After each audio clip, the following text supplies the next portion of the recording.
परमेश्वर के धन्य नाम की महिमा हो। प्रभात मनन के सत्र 2578 में आप सभी का बड़े प्रेम के साथ स्वागत करता हूं। आइए आज के मनन के लिए हम पढ़ते हैं यूहन्ना की पहली पत्री 3 अध्याय उसकी 22वीं पद। और जो कुछ हम मांगते हैं वह हमें उससे मिलता है, क्योंकि हम उसकी आज्ञाओं को मानते हैं और जो उसे भाता है वही करते हैं। हमारे कल के मनन में हम ये देख रहे थे कि हमारी आराधना हो या फिर प्रार्थना या सेवकाई परमेश्वर ग्रहण तब करता है जब हम अपने भाई बहनों के साथ एक मेल मिलाप का जीवन बिताते हैं। मैं भी ये बात अच्छा से जानता हूँ कि इस दुनिया के सभी लोगों के साथ या सभी उन लोगों के साथ जो खुद को मसीही कहते हैं गले लगाकर प्रेम करना संभव नहीं है। बाइबल में 2 शमूएल 20 की 8 से 10 तक के भागों में एक दर्दनाक घटना इस परिप्रेक्ष्य में हम देख सकते हैं। अमासा जो पूर्व में अबशालोम के नेतृत्व की विरोधी सेना का सेनाध्यक्ष था, दाऊद की सेना का अध्यक्ष योआब को रास्ते में मिलता है। अमासा तब तक अबशालोम को छोड़कर दाऊद के साथ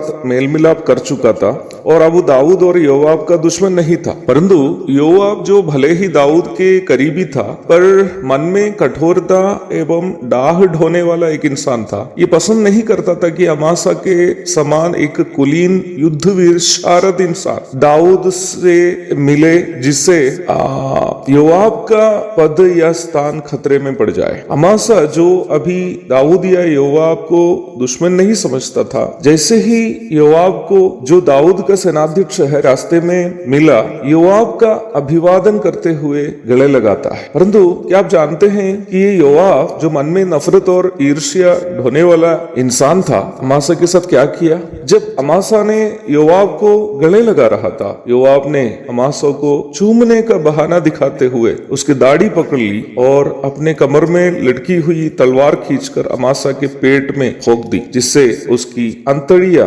निकलकर धरती पर गिर पड़ी। इससे भी गुस्सा समाप्त न होने पर दोबारा उसको फौका और अमासा जो योआब को गले लगा रहा था वही योआब के तलवार से मारा गया। मैं जानता हूँ मसीहत में भी ऐसे कई लोग हैं जो अपने मन में नफरत और ईर्ष्या का कड़वापन ढोते हैं और उनसे मेल मिलाप करने की भी कोशिश कीजिएगा, वो अपने तलवार रूपी जीभ से आपको अति भयानक तरीके से घायल कर सकते हैं। कभी कभी मेल मिलाप का सिद्धांत दोनों ओर से लागू होने की संभावना नहीं है। बेशर्त मेल मिलाप, अनकंडीशनल रिकंसिलिएशन केवल वही कर पाएंगे जो परमेश्वर की संतान है। मत्ती 5:9।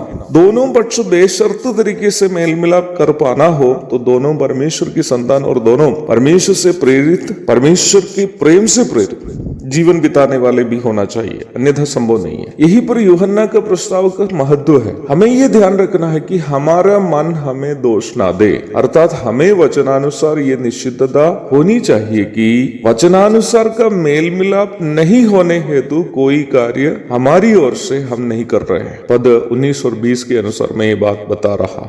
इस प्रकार एक शुद्ध विवेक के साथ जब हम परमेश्वर से प्रार्थना करते हैं, एक दूसरे से प्रेम करते हुए, तो परमेश्वर हमारी प्रार्थनाएं जो उनकी इच्छा अनुसार की है सुनता है और हमें उत्तर भी देता है। और इस प्रकार हमारी प्रार्थनाओं का उत्तर हमें जब परमेश्वर से मिलते हैं, कि हमारे लिए यकीन है इस बात का कि हम परमेश्वर के साथ एक नियमित संबंध में हैं, अर्थात एक विश्वासी के रूप में हम हमेशा वचनानुसार मेल मिलाप बनाए रखने का पक्ष में होना चाहिए, भले ही अगला पक्ष सकारात्मक ना भी हो। एक और शुभ दिन की धन्य कामनाओं के साथ आज का मनन में यह समाप्त करता हूँ। प्रभु आप सबको आशीष दे। आमीन।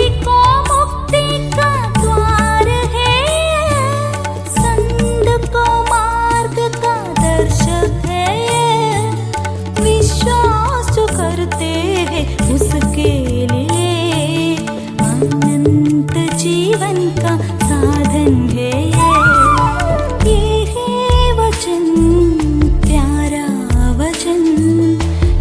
यीशु मसीह का प्यारा वचन